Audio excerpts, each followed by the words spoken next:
They say podcasts are going to replace books. I don't know about that, but I do think TRS clips will assist your learning process. Another player who a lot of cricket fans have their eyes on is Rishabh Pant. I remember seeing Rishabh in Sri Lanka. He came to the Nidahas Trophy. I think even before that, to West Indies. In Nidahas Trophy, I remember telling him that, you're an extraordinary gymnast. Please call your gymnastic coach and thank him for what you're doing now. He was like flummoxed. I said, what? He can do a kip off, he can do a front flip, he can do a back flip. You must have seen it in television, sir. And he's got that explosive ability because of, I think he's done a lot of gymnastics in his formative years. And same thing I've told Sriram now. Sridharan Sriram's the coach for RCB and Australian team. His son wanted to start training. I said, Sriram, put him in gymnastics.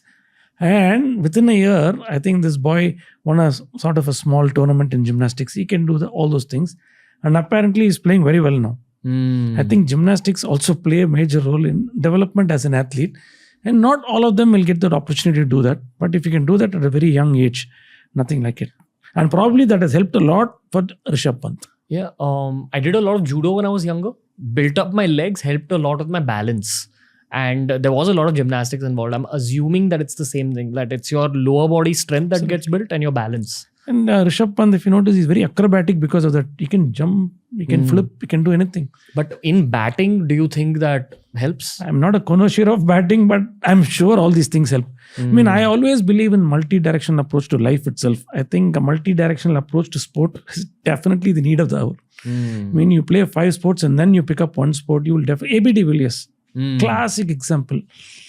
I'm sure he could have represented South Africa in tennis. I've spoken to myself and I got it out of his mouth. He has run sub 11 for 100 meters and very shyly he said, yeah, maybe he'll say that. He's very shy to talk about himself. He can play excellent golf. He plays squash. You name it, he can excel in any sport. I think in Pretoria, the place where he grew up, there was an opportunity for him to play a lot of sport. And what an athlete.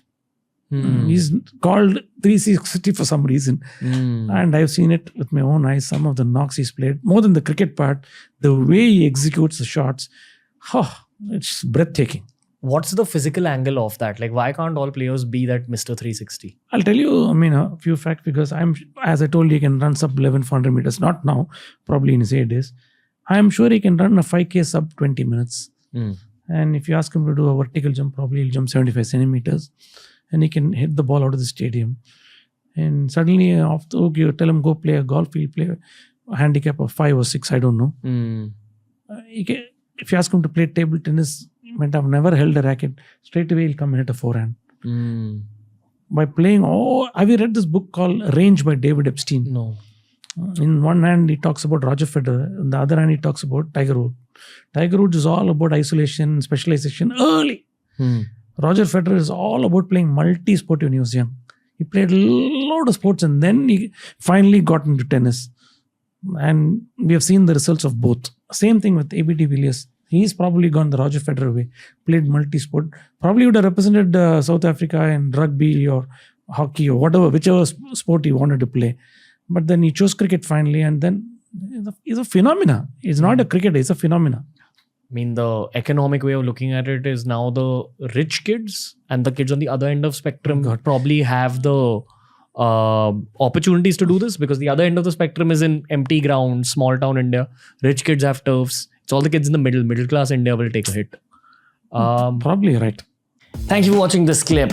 If you want to learn more about this topic, we've curated a playlist just for you. And here's a link to the whole episode.